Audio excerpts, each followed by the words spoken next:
something you can't fix. If you can't fix what's broken, you'll go insane. It's Jay and Adam. It's Preview. It's Preview's Fix It with Adam and Jay. Hey, Peaches! Oh, welcome to Fix It, where friends don't let friends fix pop culture alone. I'm Adam. And I'm Jay, and you're our listener. Well, hey there, listeners. Heidi-ho, listeners, and a happy Thanksgiving. Happy Thanksgiving. Thanksgiving with a V, because it's listener. Thanksgiving? Thanksgiving. Or Thanksgiving? Sure. Yeah. Got it in one. It's V-Giving Day, everybody. We. No, it's a week. It's the week. It's Tuesday. Thanksgiving's in a couple days. Oh, I'm so excited for I Thanksgiving. know that you are. You could. It's just another Thursday for Adam Lash. It's the one holiday I hate the most. And you know why that is? He hates gratitude. Everybody. I don't like thanks. It's exactly right. They go around the table. Everyone say what you're thankful for. And I'm thankful for nothing. Everyone's go away. I'm thankful that this dinner's almost over.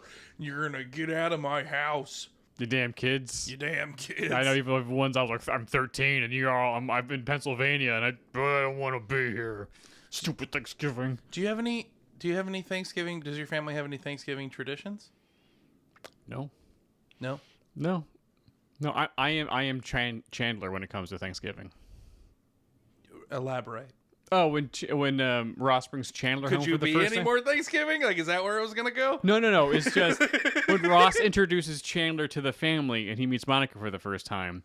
I was like, hey, everybody, this is my friend Chandler. He hates Thanksgiving. And it was like, oh, okay. That's me. Oh, okay. Fair enough. Yeah. Well, welcome to our podcast. This is our Thanksgiving special.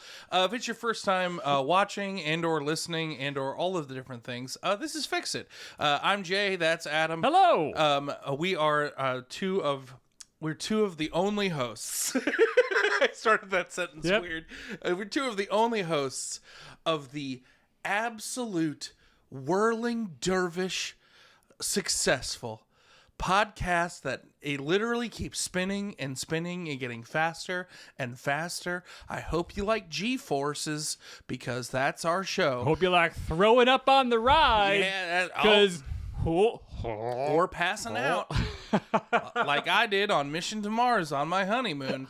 That's right. YouTube channel Previewed, where we react, review, and riff to all sorts of content, mostly nerd stuff, shows, trailers, you name it. We're going to run out of content soon, and maybe we'll have to do books. Maybe. But as always, please don't make me read. I don't want to read. I'm a slow reader. It takes me forever. I am a slow reader. It does take me forever to read a book. But this is our podcast, Fix It, where every week we take a piece of pop culture that maybe missed the mark, maybe didn't quite get there, maybe just needs a little bit of help to get across the finish line, just needs a little something, something. A little of that Christmas magic, a little of that turkey juice, if you know what I'm saying. A little of that gobble. And we fix it. And today is our Thanksgiving special, so we're not necessarily fixing something exactly. Well, this is the first time. This is pretty much still a brand new podcast. I mean, we've only been doing this for a couple months. In the grand scheme of things, this is a brand new concept that we are introducing. This time, we are not fixing a movie that has already been made, that we're just tweaking a little bit to be more like what we would want. We are actually coming up with our own movies this time, but in a franchise that's very well established. Yes, and since Thanksgiving is all about family, today Adam and I have written our very own from whole cloth Fast and the Furious spin-off movie. Yep. A la Hobbs and Shaw. A la Hobbs and Shaw. Other characters that aren't Dom and Letty are getting their own spin-offs.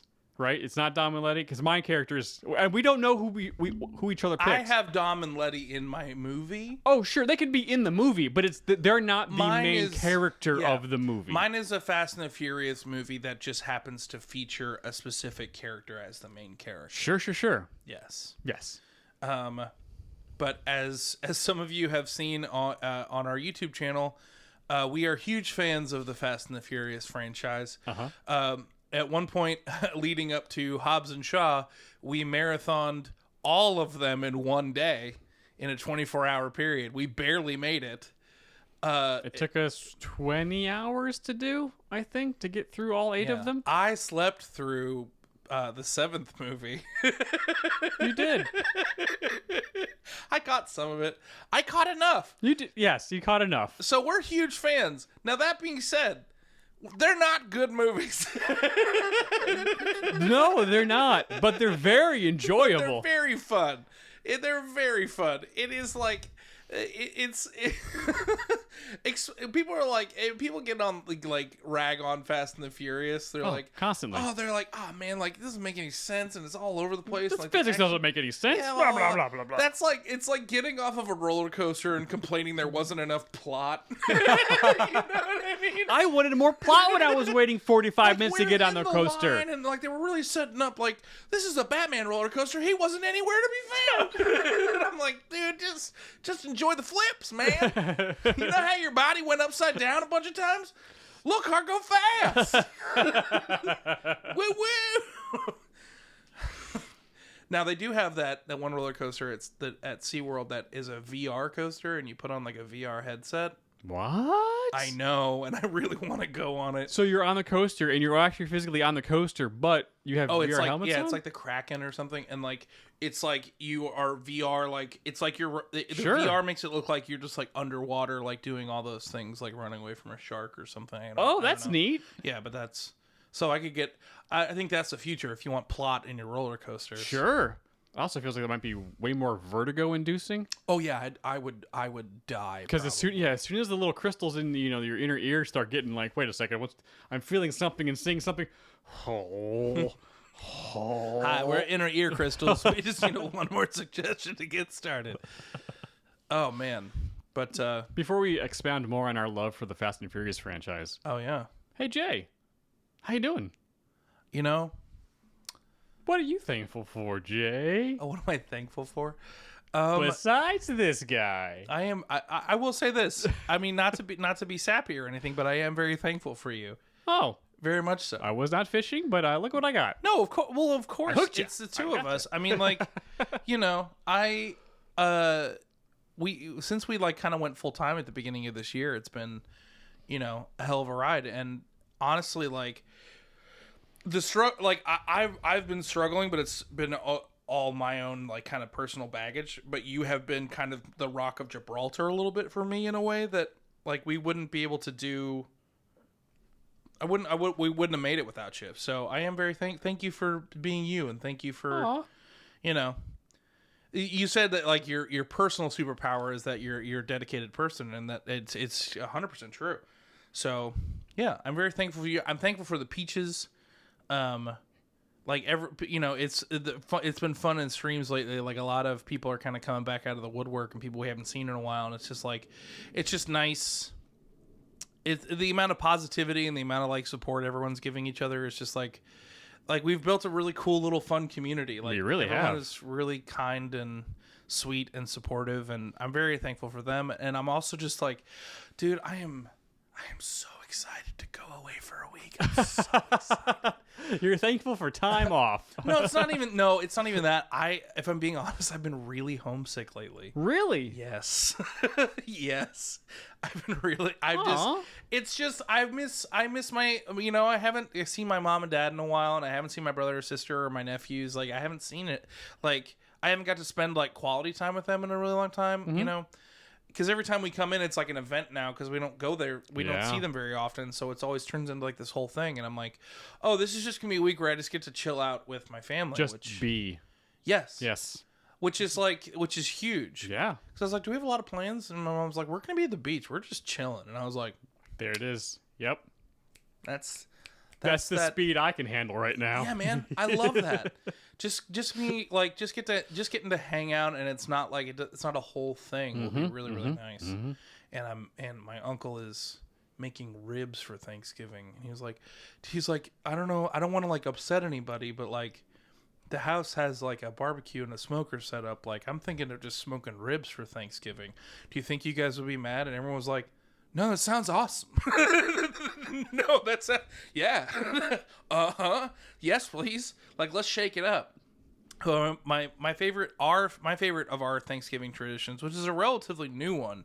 My mom has she's maybe started this like 7 years ago or so, but she has a tablecloth that comes out for every Thanksgiving, and there's Sharpies on the table, and it's like a nice-ish tablecloth, but everyone, instead of going around we do go around the table and talk about what we're thankful for. Sure. But everyone writes, signs their name and the year and what they're thankful for that year, on the tablecloth. Sure. So there's it's just covered in gratitude, and it's a really cool thing. And it's Schmidt's we like traditions, and so it's a good. That's one I hope to continue with my own house. Are you gonna steal that from your parents to make sure you're the one that gets that? Oh ultimately? yeah, I'm gonna turn it into a beautiful and magical coat. Oh, okay. The Schmidt coat of thanks. I am the coat of gratitude.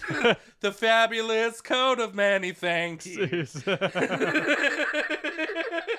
Like Cruella de Vil, man, I'm gonna look fabulous. Sure. And you didn't have to kill a bunch of puppies for it. Well, I'm still gonna kill a bunch of puppies. I'm gonna transfer that giant linen onto the skin. Look, I gotta line the coat. Sure. It's gotta be fluffy on the inside. You know what I'm saying? I'm wearing it everywhere. Fluffy on the inside, thankful on the outside. Look, I just like Dalmatian fur. Look, we can all agree it would have been a great coat if she ever, made that happen. But those rascally dogs.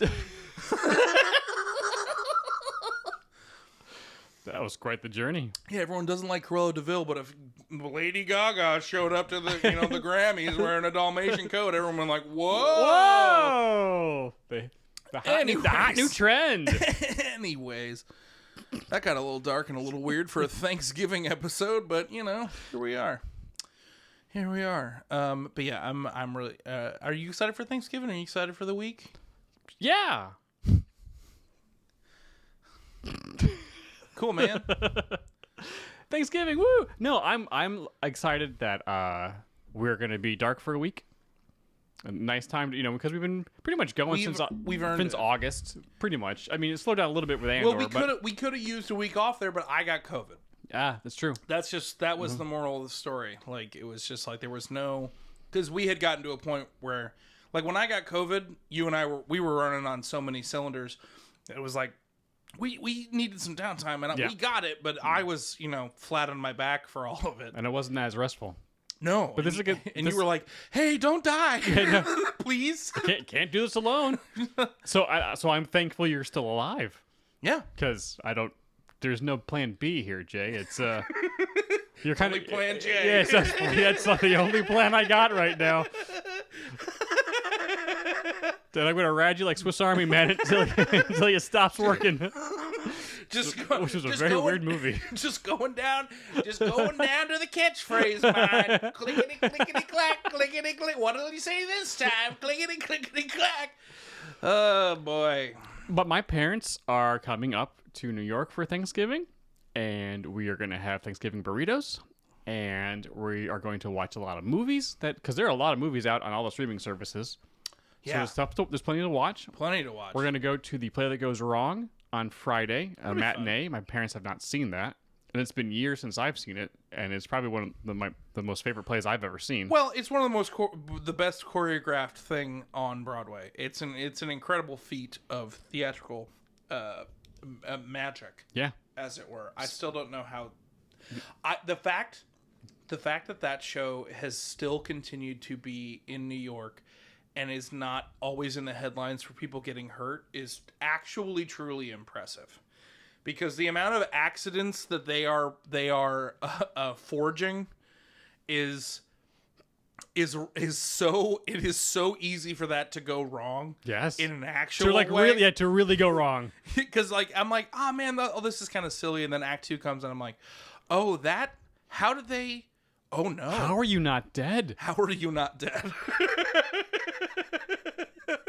The set collapses, man.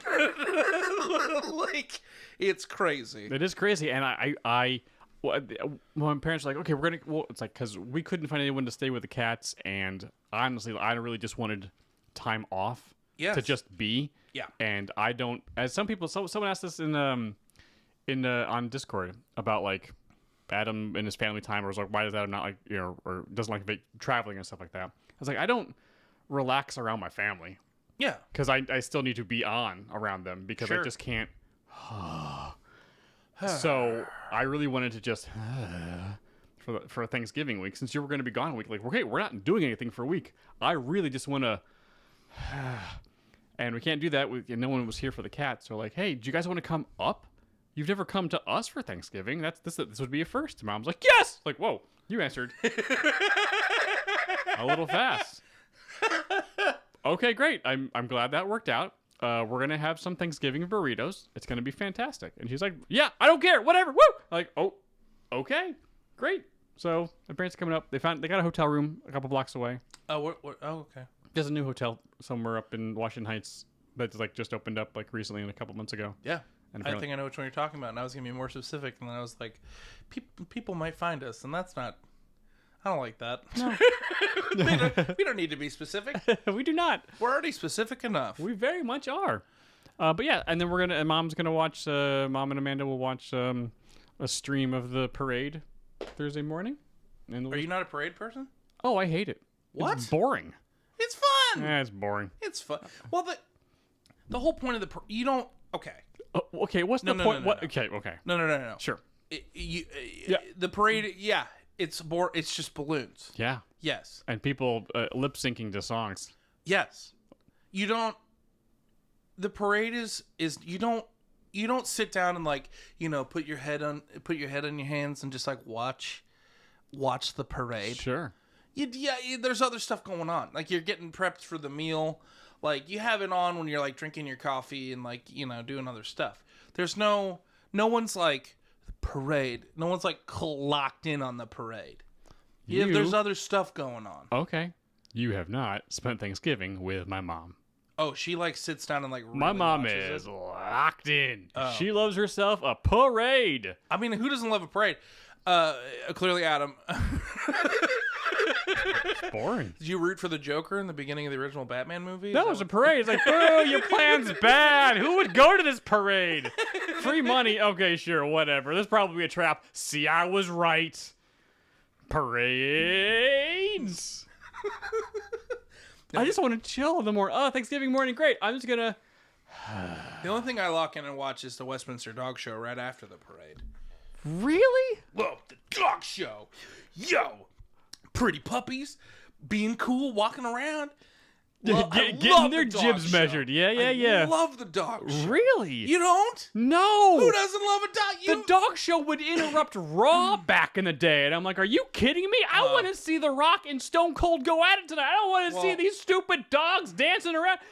Get out of here, dogs! Show get in the way of WWE. It was like back. No, it was back in the day. Oh, This is like in the 90s. The Westminster is always on Thanksgiving, dude. Always? Dog show. I feel like there was dog shows that sometimes interrupted normal wrestling broadcasts on Mondays when I was growing up. What kind of dog do you think you would be if you were a dog? If I was a dog? I think you're a greyhound. Oh, I'll take a greyhound. Yeah, that makes sense. Yeah. Tall, lithe. Yeah. Anxious. Fast. Yeah, I'm a Saint Bernard. Yes. With the big old whiskey thing underneath. That's what I am. Yeah. I'm like Beethoven. Anyway, so Fast and the Furious, everybody. Hey, Fast and the Furious. Happy Thanksgiving, everybody. Happy Thanksgiving. Hope you're having a good week and aren't working yet or working tomorrow and have as much time off as possible. Whee! Yay! Fast and the Furious. Yeah. Little cars go fast. Little cars go fast. This movie franchise is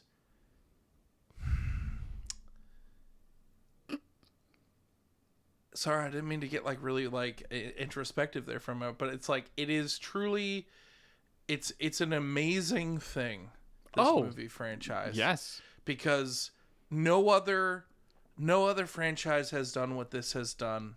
No other franchise has reinvented itself halfway through, like multiple times though. Yeah. Like I feel like these movies have gone from being a truly C-level first film, like a flash in the pan style movie, Yeah.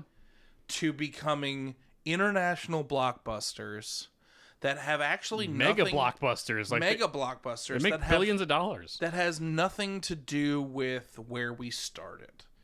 No, These movies not really. have gone so beyond the pale, and it's the kind of thing where it's, if you put this on paper and describe to me where we've come from and where we are at now, I would assume it's an Onion article or you're doing a bit. Sure. I would assume it's a joke. But for some reason, I don't care. Yep. And I will show up every single time. Well, I don't know. For those of you guys who joined us and saw our watch along of Vox Machina earlier this year and saw Adam go from a guy who's never watched Critical Role and didn't know anything about it to cosplaying as Percy by the last episode. Yeah. The same thing happened a couple years earlier when we marathoned the first 8 movies. Because neither of us had seen any of them. No. Neither of us had seen any of them. Nope.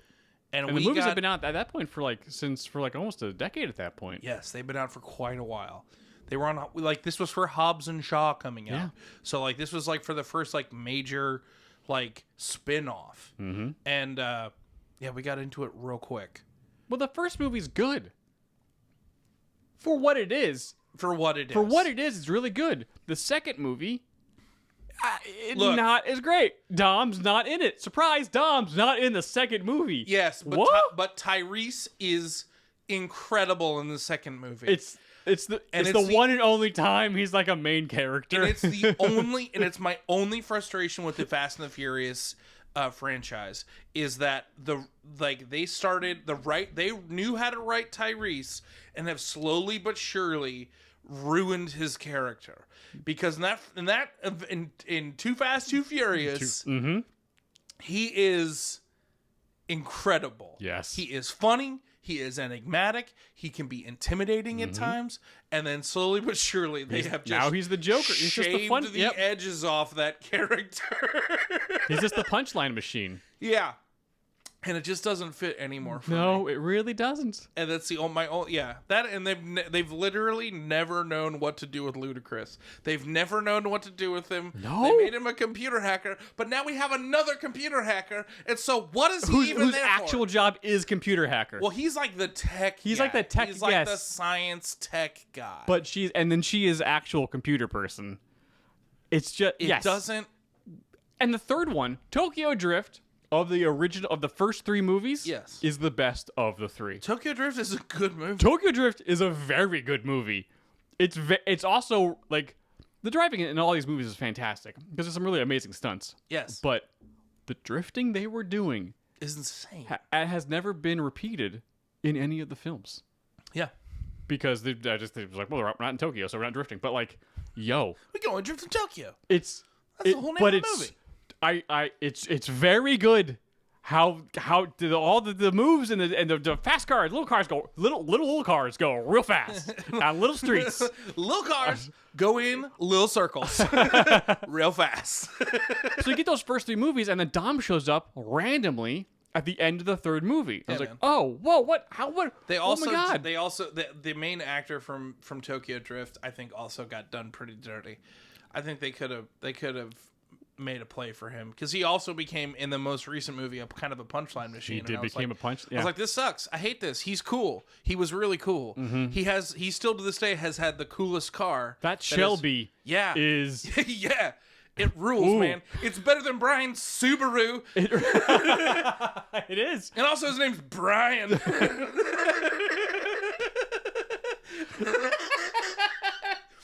That's my favorite. Just taking all of those movies to the Dome the way we did. That was my one walk away. I'm like, man, that guy's name is Brian. Everyone's like, I'm Dom Toretto. Hello, I'm Brian. Hello, I'm not a narc. I'm Brian.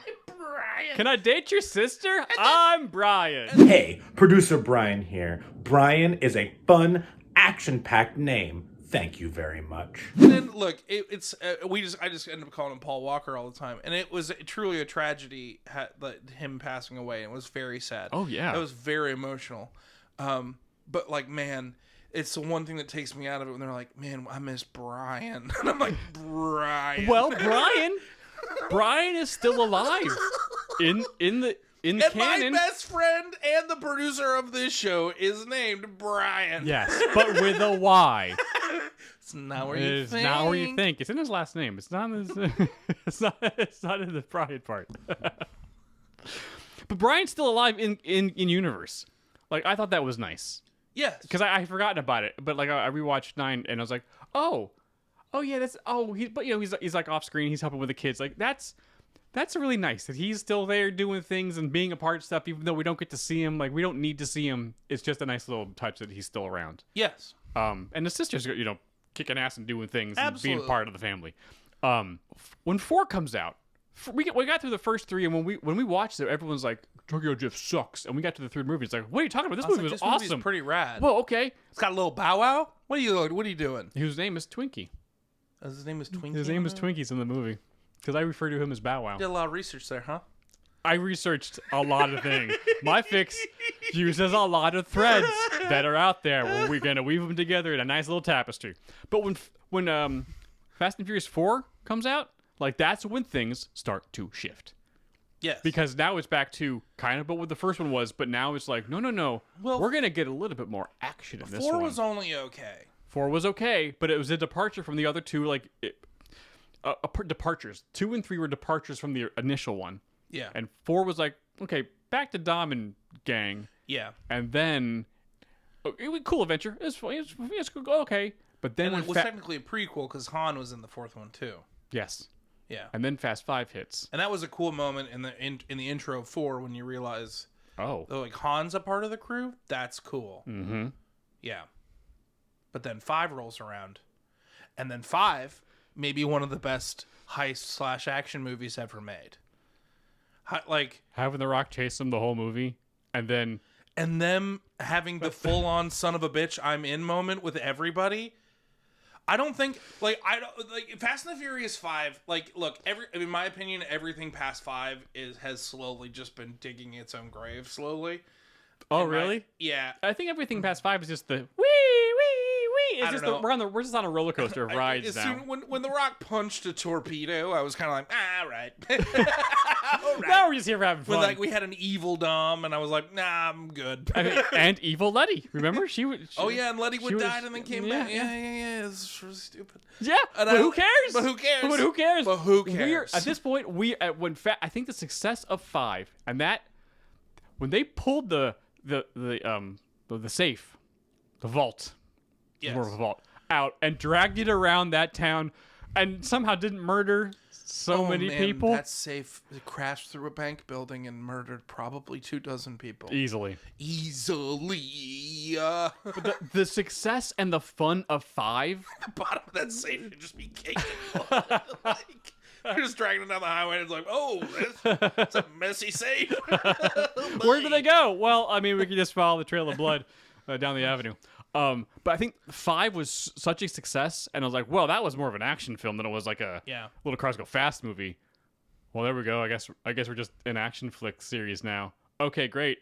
And then 6 introducing the Shaws, 7 her revenge of what happened in 6, and then 8 like, okay, evil Dom with Cypher, I guess. Yeah, but they all turn okay. Like 6, 7, 8 is where, and not, well, I would say 7, 8, 9 is when they kind of become like spy thrillers. And when Mr. Nobody shows up, Mr. Nobody, it's like, I think that's where I kind of took my hand off the Nas. You know what I mean? Okay. Praise be to Nas. You've got to know when to Nas. But it's later than you think. It's later than you think. Love cults. You know, fix it. Yeah, that's where I'm like, I don't know about this anymore. Like, oh well, there's a shadow government. Okay, all right. This all began from a greaser gang stealing a bunch of DVD players off the back of a truck.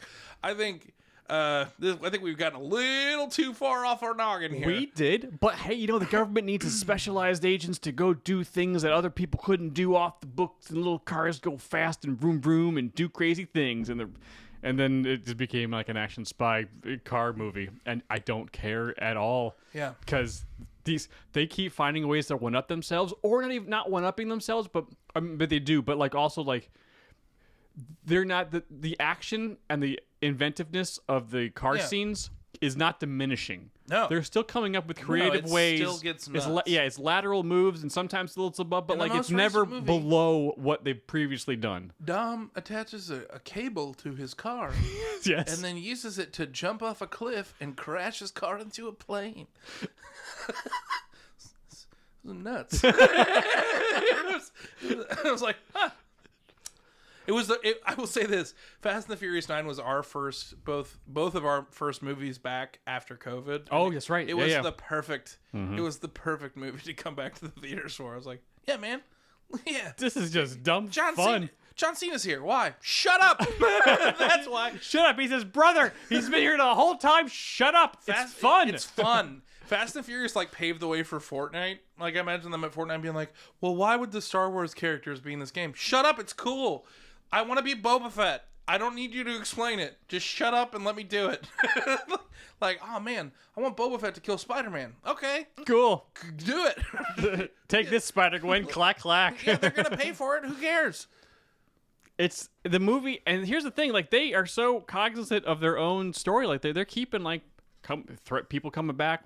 Threads keep going. Bad guys are surviving films to keep coming back for later shenanigans. It's my favorite thing about Vin Diesel as an actor is that like his body of work is kind of like is a little schlocky, but he takes everything he does really seriously. Like Pitch Black, that movie, it's a stupid movie. It's dumb. It's got some fun moments, but it's kind of stupid. But like the fact that like he latched onto that character so hard, and like pushed to get other movies made. Yes, Chronicles of Riddick is really good. There's some crazy things in it. It's a good movie. Like I've only seen it once, and I was like, this is weird. Like I respect the hell out of Vin Diesel because he's like, look, these movies are insane, but like. We're gonna, we are dedicated to bringing you, like, they take that stuff seriously. Yes, as The Rock can attest, they take it pretty seriously to the point where it's like, well, I'm done. Yeah. Which, Vin is a little much. Because it takes it really seriously. Which, I mean, I don't know if I hope The Rock is still open to doing some more Hobbs and Shaw stuff and working with Statham. They got Cena now. I don't care. Oh, no, sure. But I rewatched No. No. I watched Hobbs and Shaw on like 2x speed just to, catch up and look at the stuff. And I was like, Hobbs and Shaw? It's a fun action flick. It's got some good stunts. They got some really good stunts. They work well off of each other. They beat up each other really like, hey, this was fun. Can we do more of this, please? I wonder if it did well enough to like warrant it's like another sequel? Yeah. Because I'm cool with them staying together. Yeah, I'm cool with yeah. that. Absolutely. But maybe we should find out. Yeah. Hey, Brian, we've been talking a lot about the Fast and Furious franchise. How about you take the next, 3 or 4 minutes and tell us everything about the franchise? All of it. The whole thing? The whole thing. Give us your dissertation on the Fast and the Furious franchise. I hope how much research you do ruins your Thanksgiving. Oh, my God. I don't know. Yeah, this episode's coming out before that, so it's not It even is. possible. Brian, roll that beautiful bean fun fact footage. Happy Thanksgiving. It's Fast and Furious spin-off time, baby. As you can see, I'm pretty fast and furious in Jay's studio, so here's some fun facts. The Fast franchise currently has 10 movies, including the spin-off Hobbs and Shaw. It is the 8th highest grossing franchise of all time with over $6.5 billion. It's been directed by F. Gary Gray, John Singleton, Justin Lin, James Wan, David Leitch, and Rob Cohen. Do you want more Fast and Furious fun facts? Then check out the podcast. But since it's spin-off day, let's talk a little bit about Hobbs and Shaw. Hobbs and Shaw cost about $200 million to make and made around $760 million. Currently, it has a 67% on Rotten Tomatoes. Had to check my notes. But here's a fun fact. Vin Diesel only agreed to do a cameo in Tokyo Drift if Universal gave him the rights to Riddick. They did, and that's why he's in the movie. Anyway, back to you, gentlemen. Vroom vroom! Happy Thanksgiving! Great job, Brad. Wow, that was a lot of knowledge. There was so much in there, bud. It's beautiful. Oh man. I think we should probably. I think it's time to move on to the fixes. I think it's time we move on to these. We fixes. clearly have shown that we love this franchise. It is Nanner Boats, and we will keep that tradition alive. Yes. Jay has told me I have to go first. You have to go first because apparently Jay's fix is one of the most Nanner Boats things he's ever come up with in the 15 episodes that we've done. Let's go over. Let's go over the ground rules for what were our concept for these fixes. Okay. So we're doing a full-on, we're doing taking a character Yes. from Fast and the Furious, Right. who has not had their own spinoff, Right. creating them a full, whole cloth, Fast and the Furious style movie. Yes. Featuring them. Yes. Like Hobbs and Shaw featured Hobbs and Shaw. Okay. These movies will feature another character, not Dom or Letty, Yes. as the main characters of their Absolutely. own Fast and Furious movie. Yes. This is going to be. Yes, we made these from. We're not taking anything from any other films. We're not we're building off the franchise, but we're not. This is all brand new. Everything Yes. we're coming up with is a page one right. Not Absolutely. rewrite. Right. We've written everything from the beginning. Yeah. Okay. I have to Okay. go first. We're both. Here's the thing. We thought about this idea about a month ago. We was like, what are we gonna do for Thanksgiving? What if we change the format a little bit and just come up with a pitch for Yeah. spin-off? We haven't done that. Oh, it'd be good. Expand the brand. It's like a whole different. It's a whole different vibe for. And we're both I immediately I'm oh excited because this opens up a whole other Mm-hmm. possibilities for this show. yeah.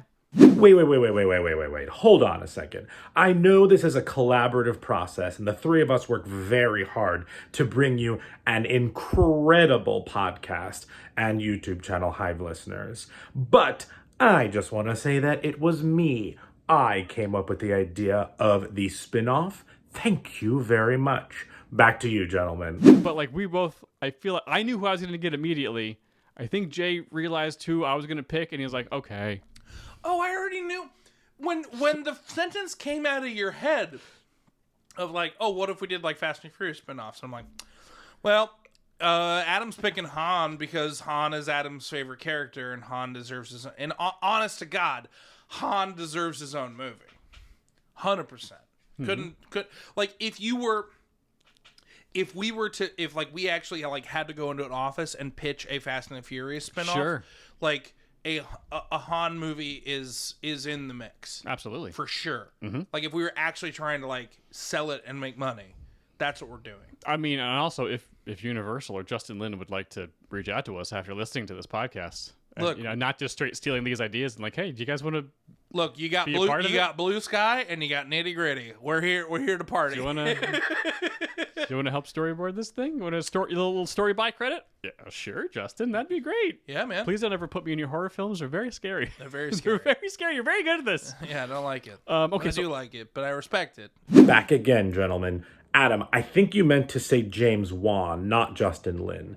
James Wan directed Furious 7, but he also directed the horror movies Saw, Dead Silence, The Conjuring 2, Insidious, and Malignant. Justin Lin directed 5 of the Fast and Furious movies. He also did Star Trek Beyond. Anyway, back to you, gentlemen. Yeah. All right. So I'm going first. All right, Adam. So here we go. Fix it. I will fix the fact that Han does not have a spin-off film. Yes. Okay, so here we go. Fast and Furious opening with all the cool music and stuff. And Universal. I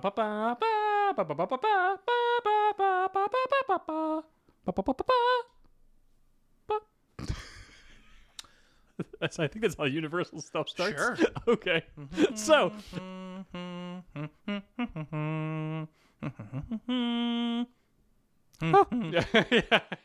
So we open up on a bag of chips in a vending machine. Okay. And we hear Wow, we're getting that specific, huh? nitty gritty, Strap blue in, skies, everybody. everybody. All right. All right, we're gonna be here a while. Hey, remember in the original movies, like we had engine shots of like the NOS being ignited and No, going I through the understand. tubes No, and I then understand. fire and then out the exhaust port. I get it. Bag of chips in a vending machine. We hear the coins go in. Boop, bop, the thing rolls. Bag of chips falls down. We see it grabbed. We see it in a hand. The hand, someone is clearly walking towards a cool orange car. We get it in the car, put it on the dashboard, and we see, from the point of view of the bag of chips, we see them driving through a neon bright city. Oh, okay. And they get to a sort, and this is where the credit. Wait, so the vending machine is driving the car? I no, don't a understand. person is. But where do the chips? How do the chips fix? What? I'm sorry. I think you missed Sorry, it. too complicated. It's all a one shot. Oh, okay. And I see. we're He gets the focusing chips. on the chips and the hand. We're following the chips through this. Okay, now we got Up it. top. All Yeah. right. Yeah. Yeah, all that and the bag of chips. Okay, strap so it. Ah. chips on the dashboard. They're driving through the city. They get to a place, and we see the hand come to the bag, open the bag, and the camera then pans around to see Han eating a bag of What chips. kind of chips? It's whatever his favorite chips No, are. no. You're the writer. Pick the chips. Okay, it's a cool barbecue, Japanese Cool fusion. barbecue. Japanese cool fusion. No, cool as in it's so cool, not like an actual like flavor. It's just like it's More cool. like Cool Ranch. Yeah, not Cool Ranch. But Cool Ranch barbecue. No, I think there's something to be. I think just a Japanese fusion barbecue chip. great. Sure. I just decided to say Japanese fusion because You like chips? nah, not really. Oh, okay. Anyways, Han's in a car eating chips because that's what he does. Because he likes chips. So there's Han. There's Sean. Elle. Remember Elle from 9? The girl he saved in the past. Oh yes. She's new. Yes, she from Okay. the most recent movie. Yes, from the Yeah. So Elle, Twinkie, which is Bow Wow, and Earl, who is the tech guy from the mechanical engineer who helped I'm the Yes. rocket scientist. So this is all the This is the Tokyo Drift. This guy. is the Tokyo Drift Guys. family. Yeah. Pulling a Robin Hood-esque job in Tokyo. So everyone's driving. Sean is good at driving. Yeah. He's back being the basic main character of this movie. Because he's good at. Because he's good. He's not a punchline. He's not just like, the southern guy who's like using the remote control to use the jet car or whatever, or I will flying say the plane. It looks like his head got bigger. I think his head did get a little bit bigger. Right? Yeah, a little bit. Like I was like, why do you look different? Your head big. Why head big? Well, he maybe was only like in his early 20s when the first movie came out. I suppose. Now he's, Eh. not there anymore. Yeah, but I don't think your head's supposed to keep growing. I don't know. Anyways, keep going. So it's the Tokyo Drift crew, and they're doing a Robin Hood-esque job in Tokyo of So like stealing. bows and arrows and like trees and stuff. Yep, all those trees in Tokyo. Okay. But they are messing with some mobsters who are worse than the Yakuza. Oh, you remember from Tokyo like, Drift? like double Yakuza. Yep. Yeah. Yakuza. Yakuza. Or Yakuza. Anyways, so we're following them in this job. They're drifting. They got banter. It's basically this is the new status quo for the Tokyo Drift crew. This is taking place clearly after F9. Gotcha. So hey, everything's great here in Tokyo. We're doing cool stuff. Nice. Hey, this little family, we're back to doing what we used to do. This is great. So they head back to Han's shop from 3 because they still have it. Absolutely. And after the job, and Han gets a call from Mr. Nobody saying, "Hey, I've got a job for you and your friends in San Francisco." I was like, "Oh, okay, well, you guys want to go to San Francisco? All right. Cool." And also, we owe Mr. Nobody a lot because he didn't let me die in that car, and he got actually let me save Elle, and so yeah, well, of course. Yeah. Of course, will help. So the gang heads to San Francisco. So they need to get a MacGuffin from this tech company, and they get some cool gadgets and stuff to help them get into this building. So they go. Han and Sean go into this tech company, and they talk their way in, and they work their way through the building. But as they're working their way through the building, and they're dressed in lab coats or just disguises and stuff like that. As they're working their way through the building, Han swears he sees somebody really familiar in the building, but we see him just kind of look around, and we just see a brief glimpse of somebody pass, very indistinguishable. But we just see someone's in focus, but who was that? And I was like, okay, and keeps going through with the mission. Yeah. Eventually, they work their way through to find the MacGuffin in an R&D place, And they grab the MacGuffin, it's, program like on a hard drive or whatever. They stick it in a bag, and they're working their way out. And that's when this stranger, who Han noticed earlier, attacks them. And again, it's cut in such a way where we don't see who is attacking them. It's Riddick, isn't it? Damn it, Jay! How did you know it was Riddick? Chronicles of Riddick. That's how you get. He got the purple eyes. That's how He you had get the Vin daggers. Diesel in there. Yeah, he's got the cool sunglasses.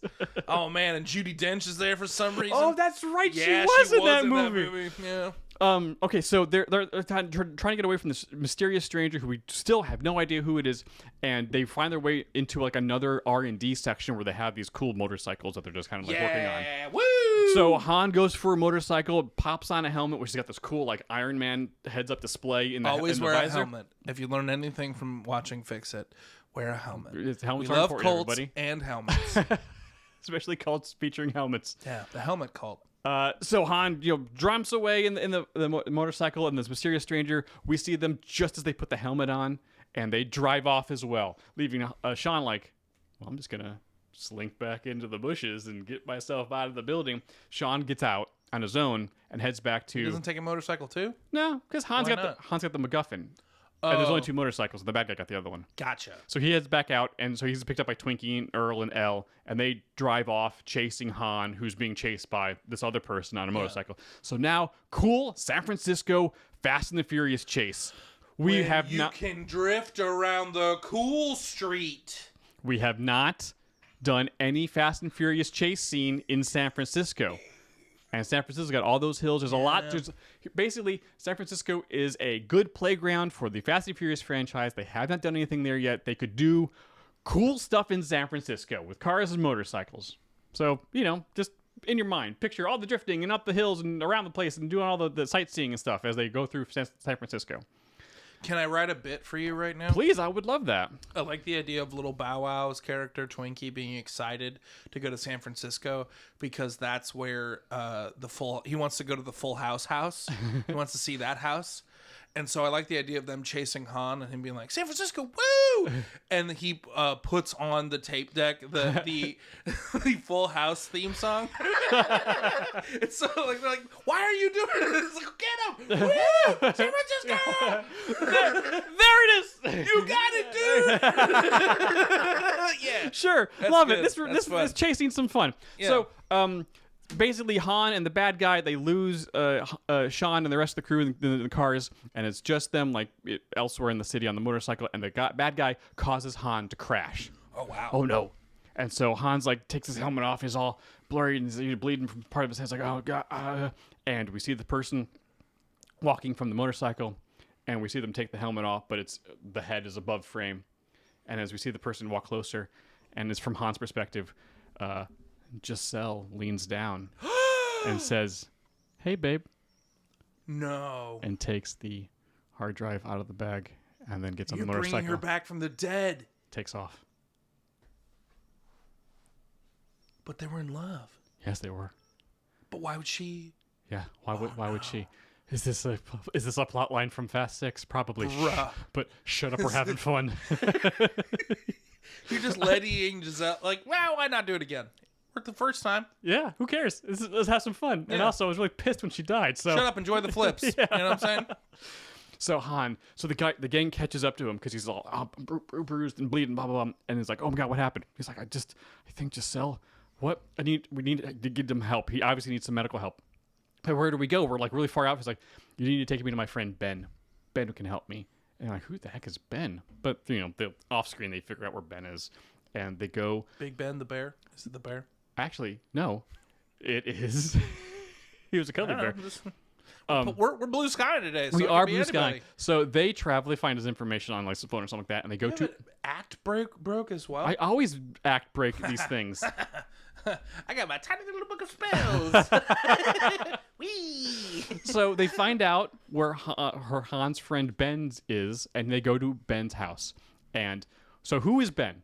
Why would Han say, my friend Ben can help me in San Francisco? Ben is the main character from Justin Lin's first film, Better Luck Tomorrow. I think it's his first film, at least. This is the movie. This is technically a Fast and the Furious franchise movie because this is the first movie Han was in. The character started in this movie. Whoa! I didn't even know that. I'll look this up. This was like a 2001 film. Let's do some fun facts about Better Luck Tomorrow. Better Luck Tomorrow was at Sundance in 2002 and was released in the United States in 2003. It cost $250,000 to make, but made $3.8 million. And Better Luck Tomorrow was actually Justin Lin's second movie, but his first movie that he directed by himself. Anyway, back to you, gentlemen. I watched it earlier this week on Amazon. So you're actually even further expanding this universe. You're adding more characters in. Mm-hmm. Oh hell yeah! Well, Justin already did it.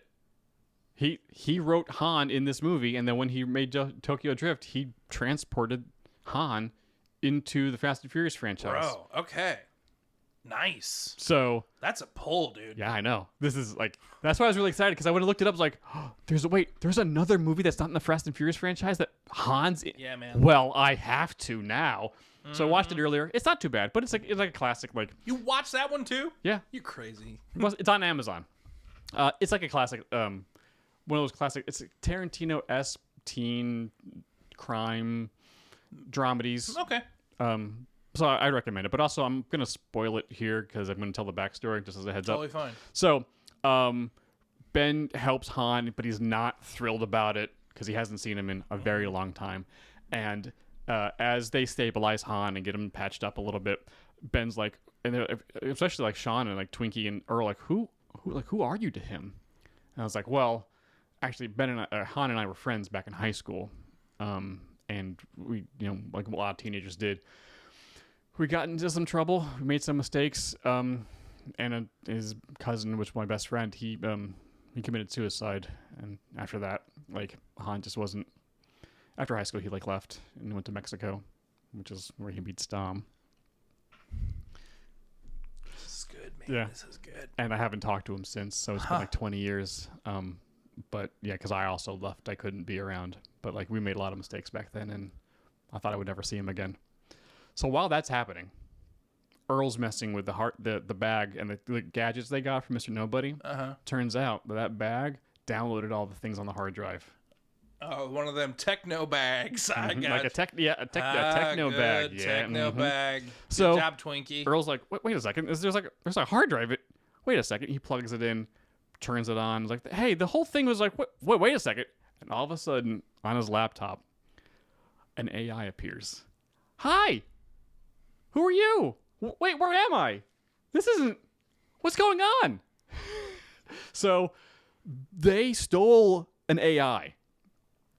And they don't know what to do now. They're like, what is... I'm just... Do you have someone cast to play the AI? I don't. And I purposely, when I was thinking about what would this voice be, what was like... I said, you know what? I think Jay would be... Because in my head, it'd be like cutesy and adorable, but I was going to leave this open for you to be like, because I'm sure you would have an idea. Oh. I know who should play the AI. Okay. Catherine Hahn. Okay. Han. Yeah, Catherine Hahn. Sure, why not? It's a Han movie. Yeah, let's get another Han in there. Sure, she's got range. She can be an adorable, fun AI. Yeah, man, super nice. Like this is the nicest AI. So like, what? It's like, oh hi, I'm an AI. I've only been awake for a while now. That was. What's going on? Where am I? Oh boy. All right. It's like they're like, okay, what? Mr. Nobody, what? He's like, yeah, I needed you guys. You weren't supposed to turn that on. Yeah, I just needed you guys to get it. That was a mistake, but I'm glad at least the bag worked as a backup just in case because we knew someone was after it. Glad we sent that techno bag with you. Well, I have an idea. You guys are in San Francisco. Hold on a second. And so they contact Ramsey.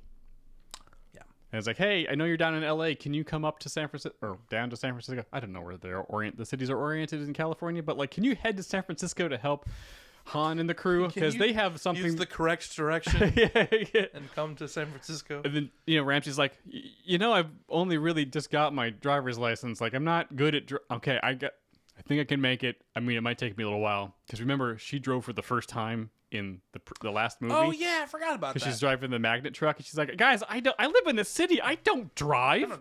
So she's like, I think I can make it. I think I can get a car. Okay, I'll be there. Just give me a second. I'll be up there. So Ramsey comes to join them, and now she's a part of the adventure. So they talked to Mr. Nobody about, okay, what is going on? Was that Giselle? What are we doing with an AI? And she's like, hi, this is cool. Who's this? Are you guys doing friends? Like they're getting an AI buddy. Like they're getting an AI buddy. That's they can upload into cars and stuff. Yeah. What is the Fast and Furious franchise needs? They need Kit. They need a robot. They need a Kit. Yeah. Because why not? They can eventually upload into a robot, and they can be a part of the gang.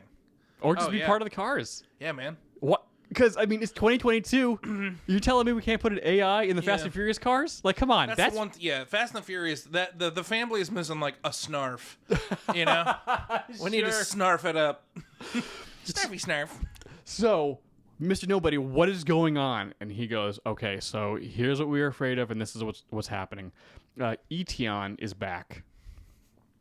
Who is the bad guy? Sure. From Hobbs and Shaw. Yeah. Okay.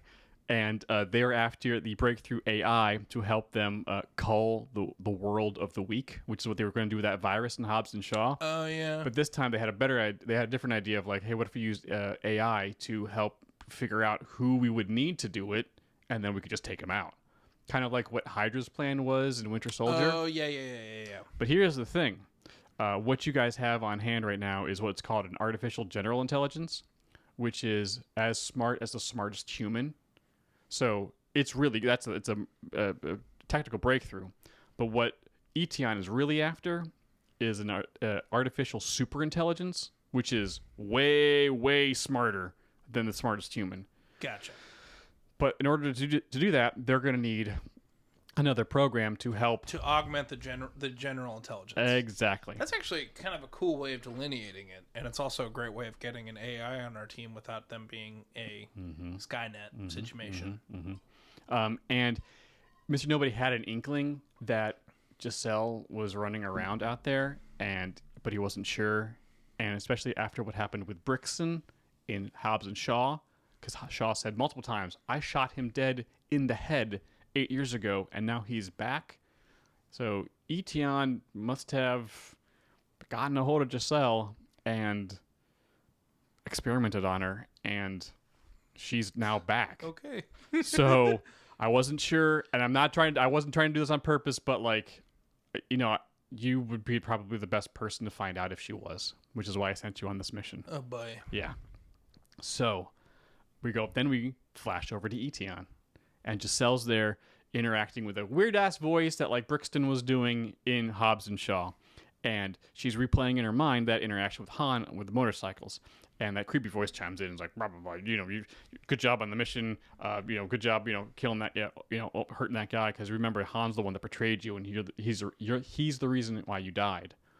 And she's like, wait, what? He's like, yeah, remember Han's the one that betrayed you and pushed you off the car. Yeah. When you guys were trying to take down that airplane. And she remembers back, and we see that scene from F6 when she sacrifices herself to shoot the guy so Han can live.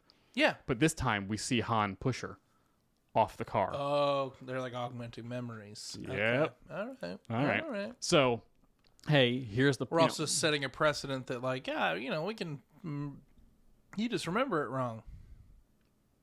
Bum, bum, bum. Bum, bum, bum. So Etion's like, hey, you're lucky that we were there to pick you up off the tarmac and bring you back to life and give you all these really cool cybernetic enhancements and make you faster and stronger and better than all these other humans. Yeah. And also, we need you to now go to the next place to get the next MacGuffin that we need. Great. Flashback over to Mr. Nobody, and he and Ramsey are now telling, okay, guys, here's what we need to do.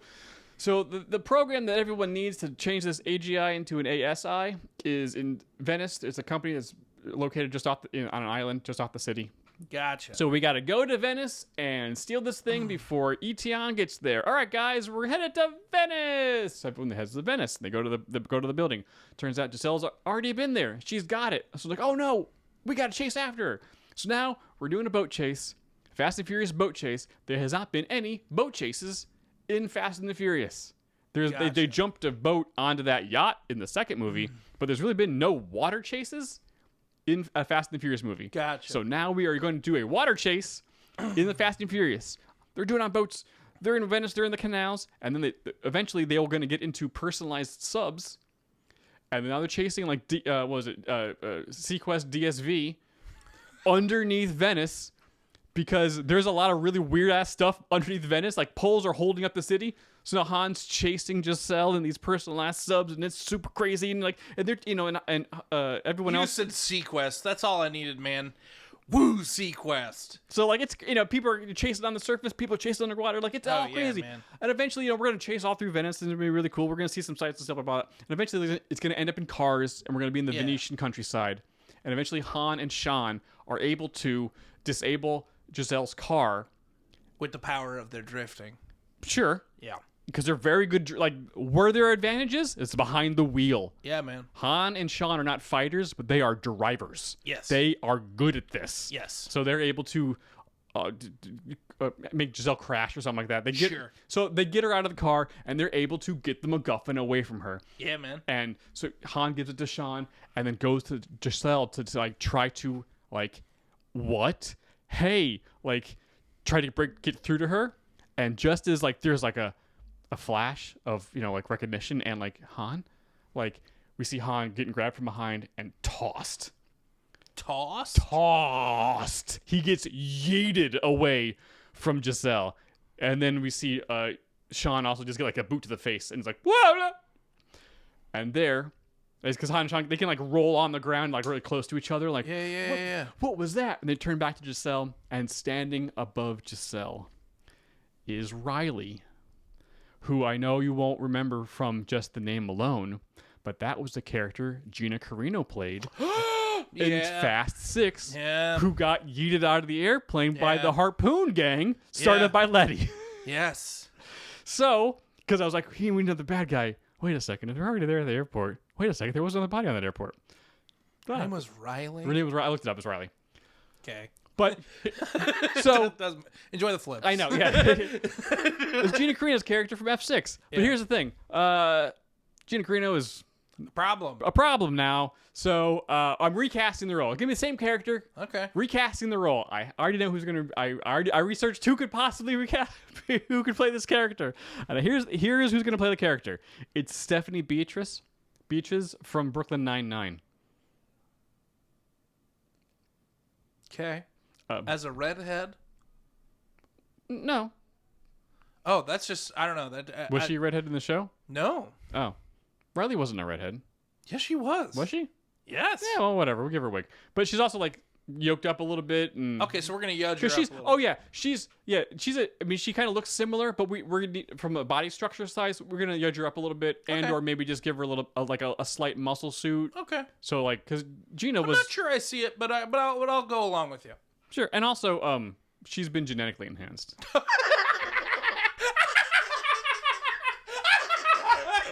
Okay. What? Sure, man. No, it's fine. You meant genetically enhanced. Yeah. Just as a heads up, this is the backstory. Just a heads up. They did to Giselle what they did to Brixton back in Sure. the day. Yes. And the ETN decided to do something different and love experiment it. with Riley and like, hey, what if we pushed her genetics farther? Yeah. So they really No, messed I her mean, up with genetics and stuff. it's just- So just as a heads up. Try the flips, man. So Giselle and Riley beat the crap out of Han, get the MacGuffin program, and they head away. And so now everyone's like, well, that didn't go well. Now there's two of them. I can't believe Riley's alive. Yeah. Remember that? And that's that crazy bitch from the she. Good thing Letty put a harpoon in her, but like, Yeah. God, never thought she'd be back. So what? ass harpoon, What are we gonna do? That was a bummer. That was a bummer. Well, I was kind of like, oh. Poop. I was like, I don't like that one bit. I get it. I understand this is an action movie, but ow. Anyways, keep going. Anyways, now the group has to recover of it. Like, okay, so well, crap, they got the program and they got the AGI. Well, the only thing they need now is a computer large enough to be able to handle the merger, and the only one large enough on the planet just happens to be in the outskirts of Tokyo.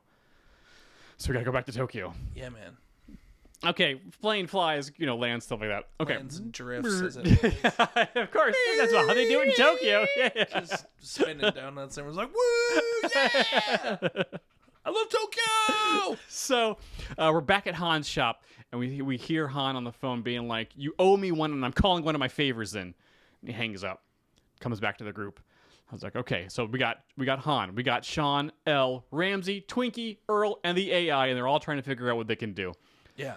Because, like, there's going to be an army of Etion soldiers at this facility making sure that they protect this merger of this AGI and this program to have a ASI. So, like, how are we going to get through all of those guys and Giselle and Riley and stop this thing?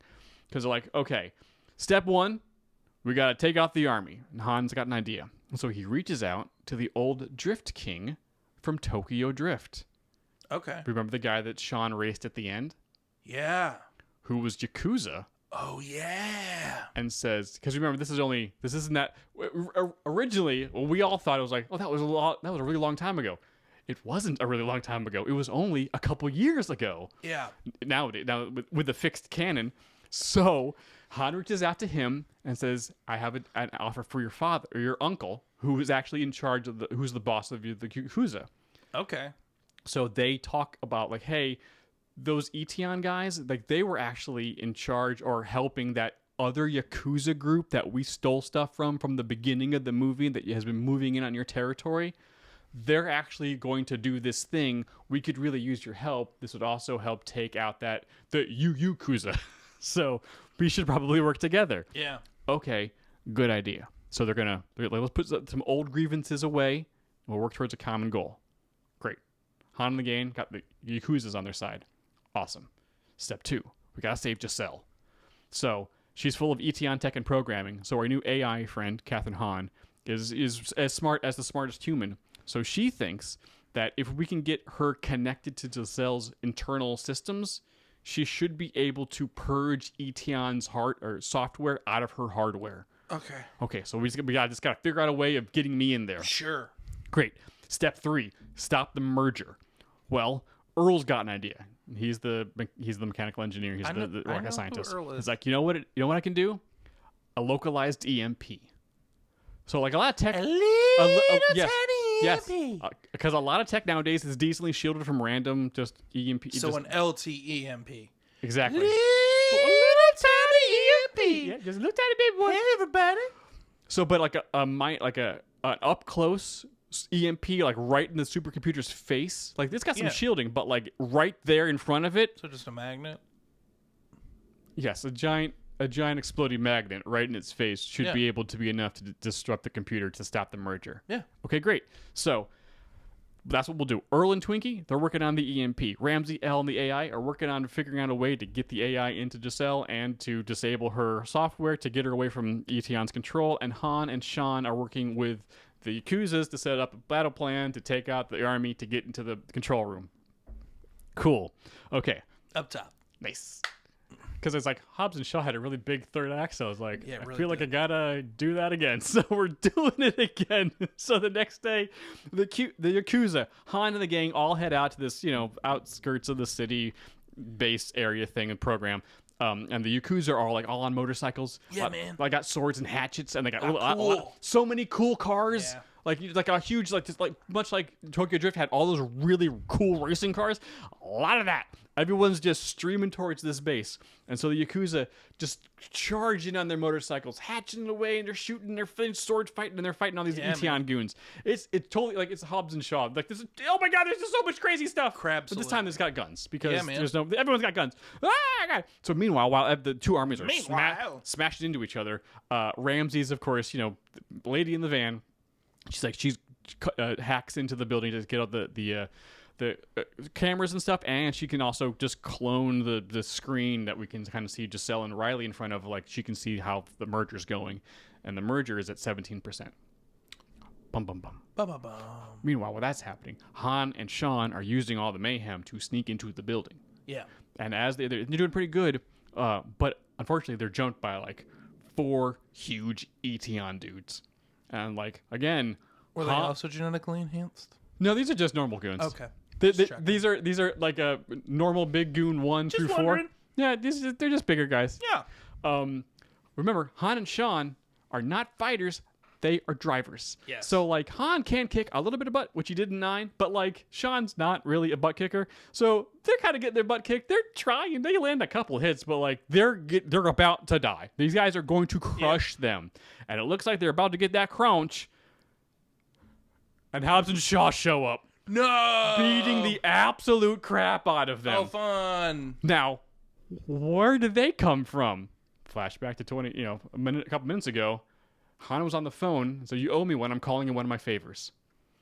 At the end of F9, the final mid-credits scene was Shaw beating up the bad guy, the little Weasley bad guy who was in his punching bag, was wailing away on him. Oh, yeah. And he got a knock at the door, and it was Han. Cut to black. That was the final scene of F9. Oh, yeah. So I'm saying what then happens after that is that they get to talking, and Shaw apologizes for killing Han. Because remember that, because Hobbs and Shaw kind of like wiped the bad stuff away from Shaw. Yeah. Because Etion did a lot of the stuff that set him up to make him, kind of go crazy for a little bit. Yeah. Maybe he still does some bad stuff. So Shaw apologizes, lets Han hit him a couple times, and says, I owe you a couple favors, but you can call in at any time. Oh, yeah. Okay. So Han called Shaw, which is why the battle takes place the next day, giving Shaw and Hobbs time to get there. Great. Why is Hobbs there? Well, because it's Etion. And at the end of their movie, Etion threatened them and their families because he came on the speaker on the helicopter and was like, I'm going to kill you guys. Vengeance. Yeah, I'm going to kill you and your family. All right. So, like, when Shaw heard about it, I was like, what? I got to call my BFF here. And then, of course, they're sniping at each other because they work very well off of each other. They really did. Yes. Yeah. So, now we got Han, Sean, Hobbs, and Shaw all head towards the control room to take on Giselle and Riley. Han and Sean, Hobbs and Shaw. Yeah. That's easy to say. When I was writing this, I was like, "Oh no!" Han and Shaw, like Sean, sounds like it sounds like we have Hobbs and Shaw at home. Yeah. When you buy Hobbs and Shaw on Wish. So they all head to the control room. Meanwhile, way back at the van with Ramsey, Earl and Twinkie are like, "All right, it's our time." They're fiddling with the EMP device. Let's get on this motorcycle. The LTEMP. Gotcha. And they start driving their little scooter to go into to weave through all the mayhem to get to the control room. And there the LTEMP is at like 5%. So they've started to charge it. And Ramsey's like, guys, the merge is at 37%. I would kind of hurry. Just as like a general like call to everybody. Hey, ticking clock is ticking. Everybody, hey, yeah.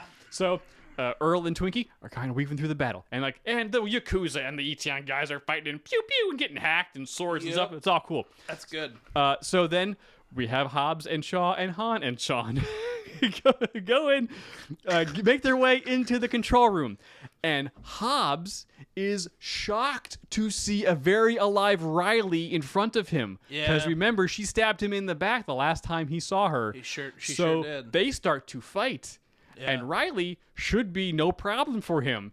But she's been genetically enhanced. So she is a problem. Whatever that means. Sell the juice, man. She's got the juice. So now Hobbs is taking on Riley and Shaw is taking on Giselle, and they're not doing great because remember Brixton was able to take on both of them at the same time. And their genes have been enhanced. Yes. So Han and Sean are trying to make their way to the computer to either to rip out the MacGuffins from the computer and stuff, Sure. or just and or try to get to Giselle. Yeah. But none of it's working because these guys are very good at fighting, and there's fighting all. And Han's trying to help, and Sean's doing his best, but again, I get it. not fighters. So fighting happens, and cool things happen. Yeah. And then we're back to Twinkie and Earl on the moped. Boop, boop, boop, boop. The LTEMP device is at 60%, and the merger is now at 52%. Okay. The EMP is now getting a little faster. Outside, battle keeps going. Back in the control room, fists are fighting, but the merger's now at 65%, and Han is trying to find an opening to get physically to get to Giselle. Yes. Because he's got the MacGuffin to jab her to try to introduce the AI to save her. Unenhance her genes. Well, no, she'd probably still be enhanced, but just get her out of to have Giselle be Giselle again, and not Gotcha. not have all those false memories. Yeah. Put the thing in the back of her head like Master Chief. That's what I'm thinking. She needs Cortana. Sure, yeah, why not? Yeah. She needs Coffin Han. Yeah. She needs another Han in her head. So now we're just cutting back and forth. We're raising the stakes. I said stakes as we're going. Fast cuts. Oh my God, the merger is now at 78%. Oh no, the LTEMP's at 85. The moped's traveling through stuff. The fighting's going on. Han's getting smacked around. Everyone's trying to get to the thing. Oh God, are they gonna make it in time? We don't know. The tension's rising and the music's cresting. Ah! And all of a sudden, right between as the fight's happening and Riley's kind of beating the crap out of the rock a little bit, all of a sudden here comes Earl and Twinkie just screaming on their moped and just slides right through the control room, right up to the foot of the supercomputer. They should drift. They did. They drift. They drift and slide right to the foot of the I'm at the computer just as the LTEMP hits 100 and saves the day. And in that moment, when the LTEMP goes off, Han was not looking at them. He was looking at Giselle. He makes a play for Giselle and gets her. Let's say he just inserts Han, Captain Han, into the something, stabs her with something or whatever, and whatever. You figure it out in your head. Whatever. No, I'm into it. Into Giselle, and so we see the AI kind of like do like a cool like the Nas going through the system. We can see it like racing through the tech and the it's like it's Tron. It's like a software EpiPen. Yeah, basically. Sure. It's like Tron. Rolling through the system or whatever and trying to cure Giselle of the stuff. While that's happening, when the EMP goes off, there was an opening, and in that opening, Han kisses Giselle, which stuns her enough to be like, wait, what? Oh, boom. Then she gets stabbed in the back of the head. Great. With the good thing that saves her, not the bad thing that would kill her. And the merger was stopped at 96%. Hobbs is able to beat down, now with Shaw's help, because Giselle's now out of the picture. The two of them are able to take out Riley. Hooray! Like, take out as in beat, not kill. Oh, okay. And clack. yes. Well, they didn't have guns. And then, and then the day is saved. Why not? Because it's more fun when they punch each other. I guess. And Twinkie and Earl saved the day. So they take out the stuff from the supercomputer. And I was like, hey, guys, we did it. The battle's over. Etion has lost. Yeah, man. All right. So Han is carrying Giselle out. Riley has been beaten down. Hobbs and Shaw are sniping with each other. Twinkie and Earl are high-fiving, being the heroes of the day.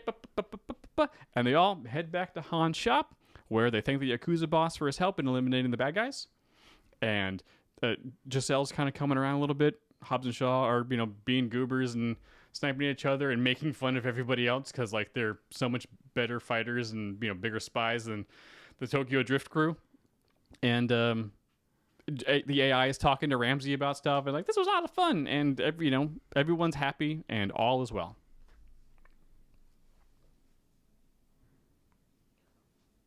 Okay. That's awesome. It is awesome. I don't trust this. I don't trust you right now. You shouldn't, because that's when Sean gets shot. Sean gets shot? Yes. No. Who? The Drift King from the third movie. Oh no. Shoots Sean. Sean goes down. The Drift King grabs the MacGuffins off the counter where they were, and since Giselle had just recently come around, she's still very much out of it. Mm-hmm. And he just pushes Giselle into his car, throws the MacGuffins in, takes off. Everyone goes to everyone goes to Sean, and turns him over, thinking he's dead. Thankfully, he's got hit somewhere in the upper right quadrant. He's hurt very badly. Yes, but he's got a little bit of time. And seeing what's going on, Sean goes, "I think you need a car," and he gives him the keys. Gives Han the keys to the Shelby. Oh, cool. Which is a line from the third movie when Han gave him the car when he needed a car. Yeah. So now Han is chasing after the Drift King. That's good. That's real good. In the Shelby. And this whole next scene is going to rhyme with the end of Tokyo Drift.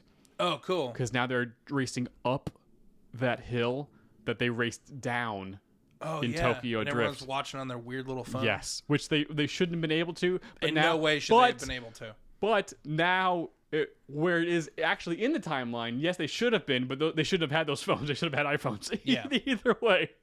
So now they're racing up. Giselle eventually comes to enough to interfere with the guys driving, and in a cool Fast and Furious fashion, is able to leap away from the car and jump onto the Shelby's hood, much like they've caught Letty multiple times on the hood of the car. Oh, so yeah. Dom jumped off of a bridge to catch Letty from falling off of a car. and then they were fine. Yeah. So, They didn't break every bone in their body. and Giselle, remember, is cybernetically and genetically enhanced, so she's able to jump out of the car. Han drifts the Shelby into catch her as the Drift King, he was trying to, have revenge for what happened in the third movie, tumbles over the cliff, and we see the car explode Yeah. with him in it and with the MacGuffins in it. Have both been destroyed now. Yeah. And so Han and Giselle have a moment there on top of the hill overlooking Tokyo. Oh, hell yeah. And Hell yeah. Because Giselle is now back, and Han says, "Hey, we finally made it to Tokyo, just like we've always wanted." Oh. And then they kiss. Oh, because they kept That's- talking. Yeah. That's so good. It's very good. It's a good movie, dude. And credits with their cool ass music. Yeah. Yeah, man. Yeah. Yeah. Cut to the audience, and Adam is just sitting there alone, just weeping. Han, my man Han finally did it. So then You're kind of tearing up over I there. am very happy about this. I was unexpected. This is unexpected tears. I wrote this. I made this earlier this week. I wrote these words. This is not a surprise. My own acting made me tear up a little bit. Oh man. So the cool picture graphics, with the cool music's playing, and all the cool graphics are playing, the graphics, of the people's names, blah blah blah blah blah blah. And then cut to the hospital where Sean is in traction. He's like, he's okay. Sean is okay. He's got a big old wound in his upper. Thankfully, they got to the hospital soon because he was almost dead. Yeah. He got shot in the lung. It was bad, but he's okay. Sean's father is there because remember he lives in Japan. Yeah. And then everyone's there. Ramsey's still there. Earl, Twinkie, the AIs, they're porting around the AI because they don't have a better system for it yet. Han and Giselle show up, and Han's like, "Hey, this is my family. I finally have a family now." Because remember, Ben said he never had one as a kid. Yeah. And this is what he's always been looking for. And then, sure, Dom and the gang, of course. Yeah, but this is his own. This is his own family. And so it's really nice, and Han's really happy. And Giselle's there. And she's got some stories to tell. I was like, what the hell? But I like this the is the idea of them Tokyo Drift having their family. own version of the cookout, but they're at one of those street ramen places in Tokyo. That'd be nice, yeah. That's cool. That's really good. Damn it, that's really good. Credits roll. Okay. And then after the credits. All right, there you go. Before we get Georgia'd. All right, Georgia. Before we get Georgia'd, we're back to Etion. And Riley's there. And Etion upset that Riley did not succeed. But remember, Riley's only been genetically enhanced. She does, remember, only genetically enhanced. She's on the juice. She doesn't have a off switch like Brixton did. Oh, okay. Because they turned him off. Yeah. So she doesn't have an off switch. So Etion not thrilled, but learned their lesson. They're not just going to outright kill her. Because Brixton was a good asset. Yeah, he failed, but maybe we shouldn't have killed him because we put a lot of money in him and he did kick a lot of ass. Yeah. So Etion's not thrilled with their enemy list seems to keeps growing. Sure. Because now we got Hobbs and Shaw and now these Tokyo drifters, and maybe it's time that before the next group of these so-called heroes start trying to stop us, maybe we took the offensive. Maybe we tried to just take them out before they became a problem for us. Okay. And on the screen in front of Riley pops Dom and the family in the backyard having a cookout. Georgia! All right. We're done. Okay. I was like, Georgia is done. Georgia means we're done. Georgia. Georgia means we're done. I don't know. Sometimes I don't know. I never know to trust you anymore. Dude, that was very good. We could sell that movie. I think that this is We could sell that movie. we could sell that movie. Yeah. I'm really happy with that. I'm very when I got home from court on Monday early, I was like, well, I have time. I watched Better Luck Tomorrow, Tokyo Drift, and then Hobbs and Shaw and F9 just to Yeah, me too, man. These were the beats Yeah, I me needed. too. Just I want to double check everything. Me too, man. I know, dedication. Yeah, I did it. I did just as much research. I know you did. Yeah. But after watching all of them, I was like, okay, I think I got all the parts in my head, and I just wrote for about 90 minutes to the part where like I could feel my brain squeezing the words out because like I need to stop. But like, nope, we're really close. Just keep typing. Like, okay, get the stories out. Cool. This is like my brain hurt after putting this thing out because I was like really because we need to tie these things up. Yeah. There's some threads here that have not been touched upon, and like there is some good. We can tie this stuff together. We can bring some people back. We can do. Ooh, here's the threat. Here's another threat. It's Cypher. Sure, she's out there doing mad stuff, but like, Etienne was not destroyed, and they have plans to forcibly evolve the world. So like, why not? Why not? Yeah.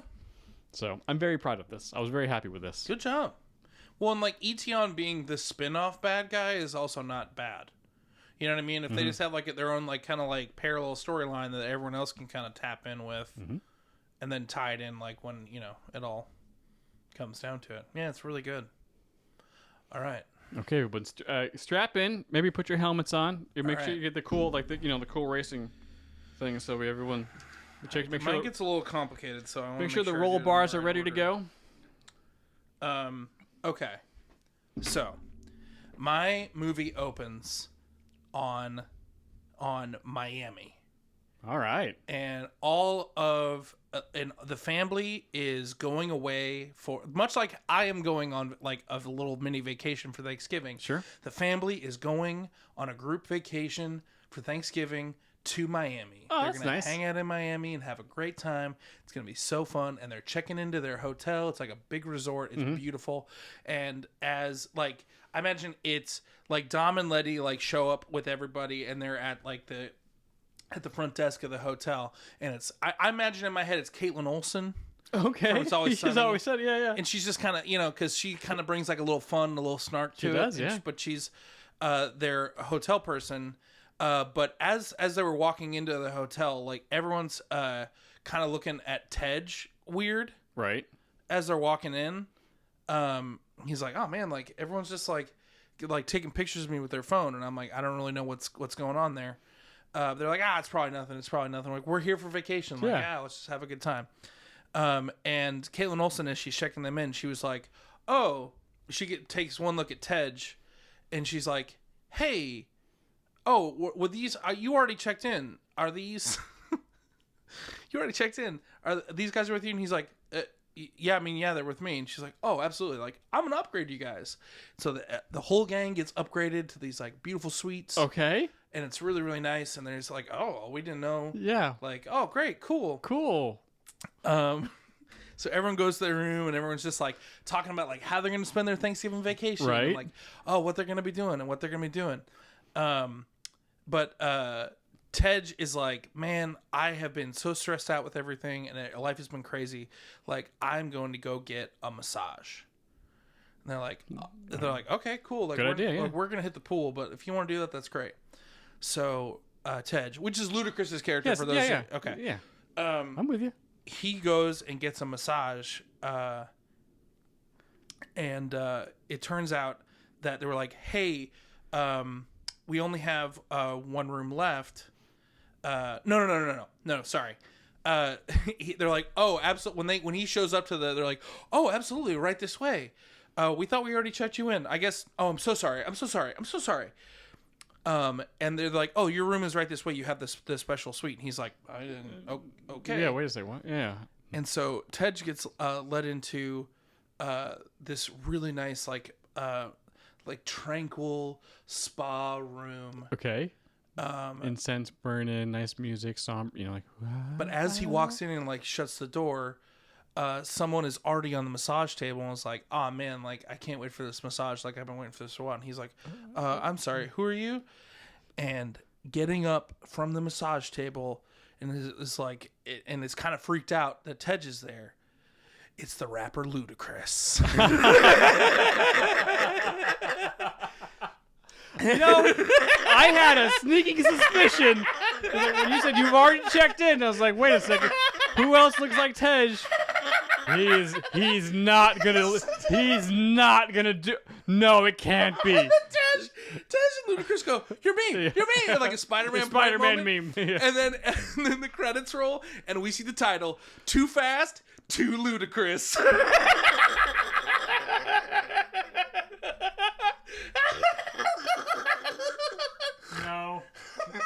No. Brian, did you okay this? You ran this past Brian. Brian, how dare you? Too Fast, Too Ludicrous. Brian. And then Quality control, Brian. Tej and Ludacris like start talking about each other's lives, and they both just get a massage, and they're like, well, we might as well just do like tandem, and they're having a conversation. Ludacris is like, man, like I'm also here because like I'm a little burnt out, like being like a famous rapper is like really hard. And Tej is like, yeah, man, like I'm like the tech guy for my crew, and like they just like keep asking for all this stuff, and I just have to like make stuff up as I go, and I don't really know if I'm doing. And they're like downloading each other's lives to each other. Sure. Like, you know what? We both have a week off. Do you want to live? You want to live like a rock star for like a week? Don't you princess switch? Tej's like, yeah, man, that sounds awesome.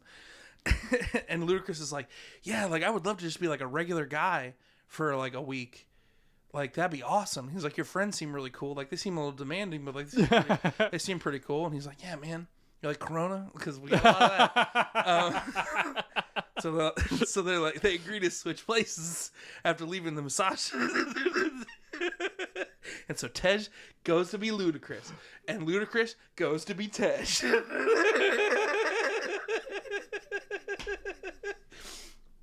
But what ends up happening as Tej shows up to Ludacris's room, there's someone waiting for him in the room. And it's someone from the local orphanage, and they're like, "Hey, we heard you were in town, Mr. Ludacris, and we're putting on like a little bit of the orphans are putting on a little Thanksgiving pageant to raise money for the orphanage and to raise money for their Thanksgiving."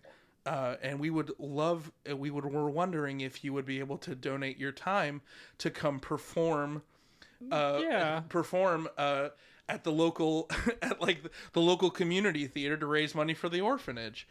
And Tej is like, yeah, sure. sure.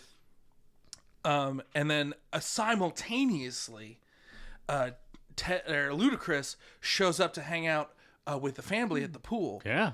But as he arrives at the pool with everybody, suddenly there are all of these men in black suits that show up, and are just like, "We're gonna have to ask you to come with me." And they're like, "We're not going. We're on vacation. We're not going anywhere."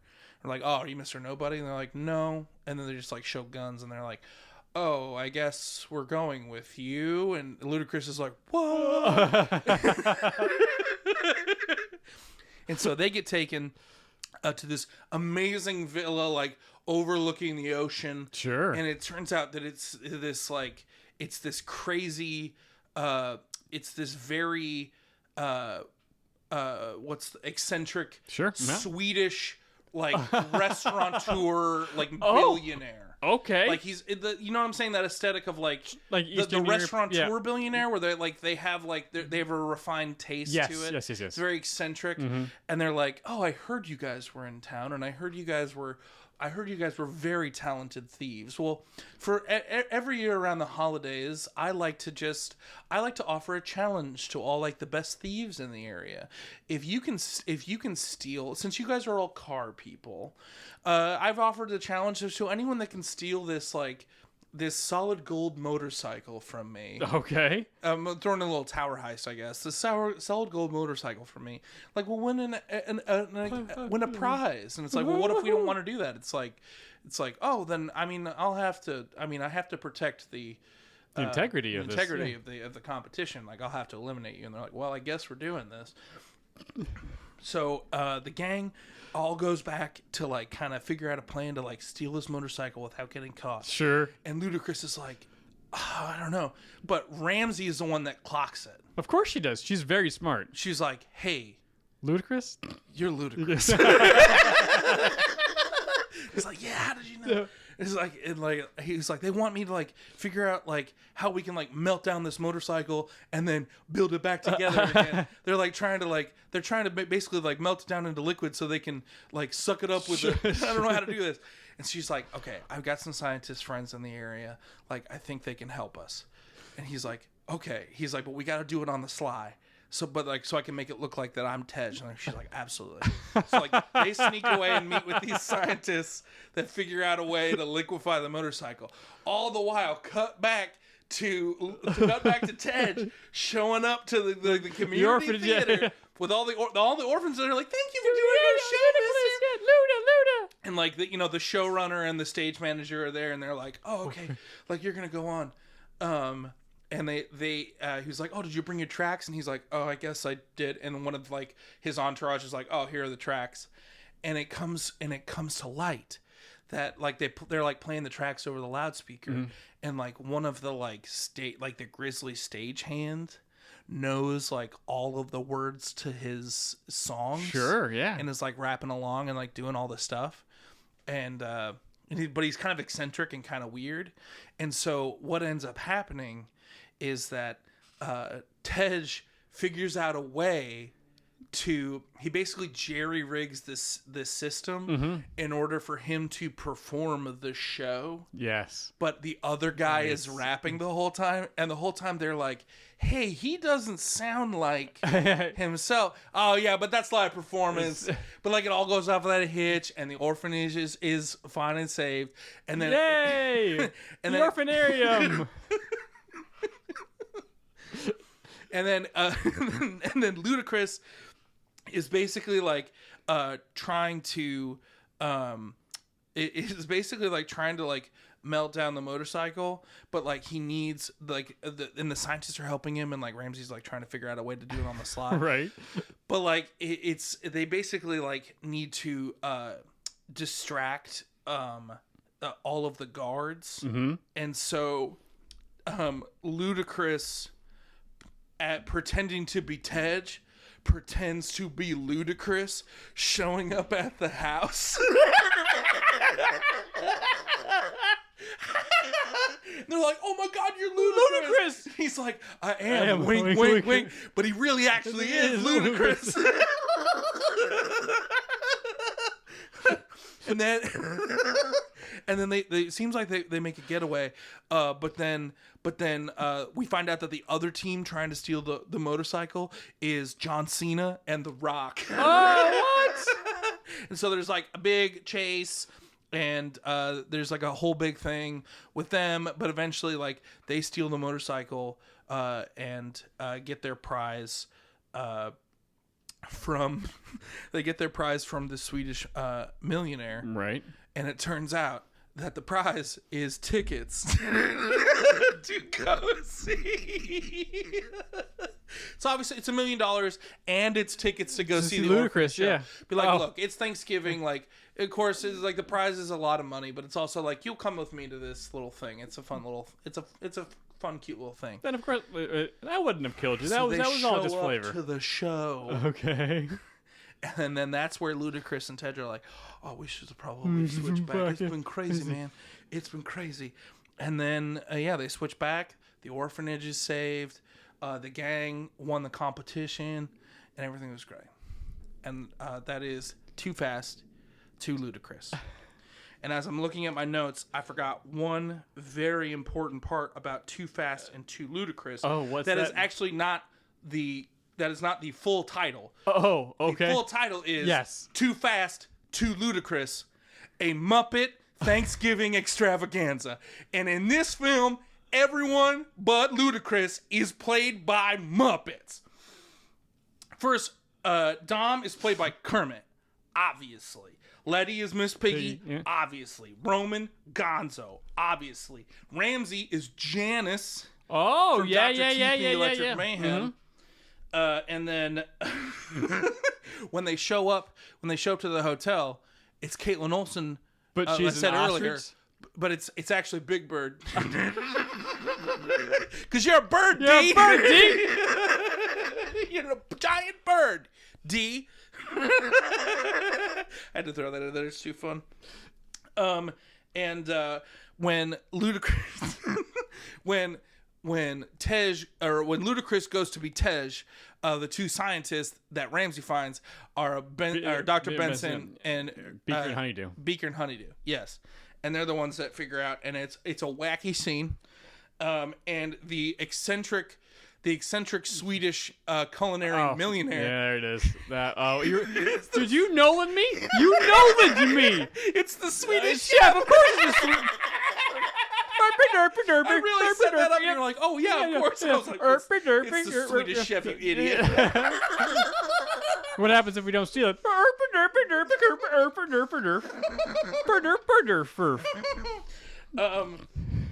At the Thanksgiving show, the showrunner and the stage manager it's Skeeter and Fozzie, right?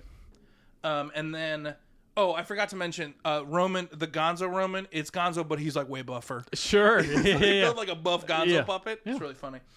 And then the eccentric guy who actually did the rap, who does the rap, actually does the rap, is Pepe the Prawn, because I think it would be so funny for Ludacris to be rapping out of a prawn. It's Pepe the Prawn the whole time, like, oh, can't you believe it? Like, I think that's just so funny.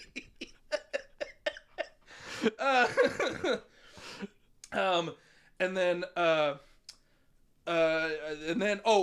lastly, The Rock and Cena who show up. John Cena is played by Schnookums, like the big, like, oh hey. Oh, the big... that's his name. Okay. And then The Rock is played by Rocco from Sesame Street. Just a rock. The Rock shows up. And then there's also one large B storyline I forgot to mention. Okay. The B storyline of this movie is it is all of the organizers, a la some of our favorite parts of Cobra Kai. Sure. The B storyline is all of the organizers of Race Wars showing up to the PR department. Oh, Race War. Oh, yes. In the first movie. Mm-hmm. All of the Race Wars organizers, because we know all those characters. I mean, I think, we've met all of them. Wasn't Rihanna one of them? No, not Rihanna. It was the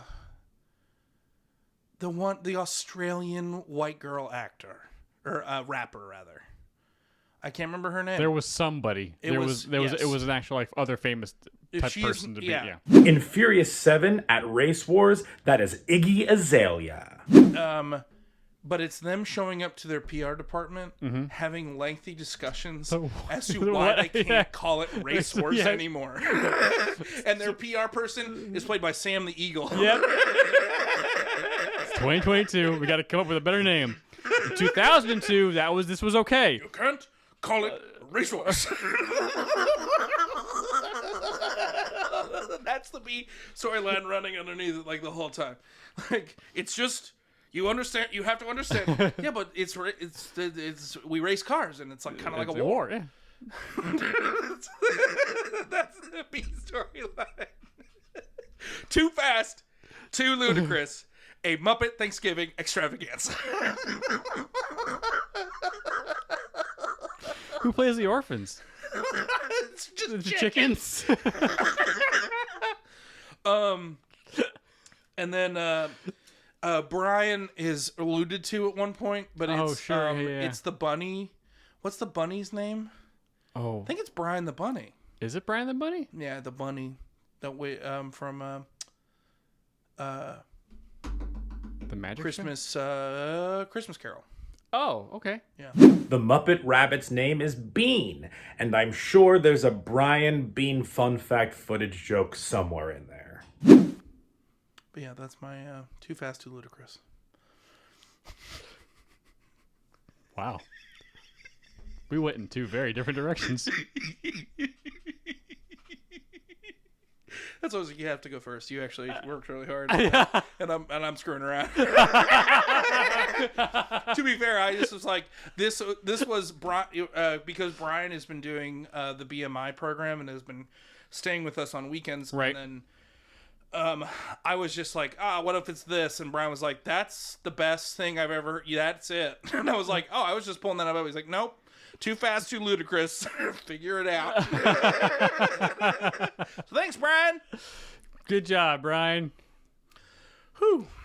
Well, we did it, Jay. We sure did. Wow. You were right. I would have never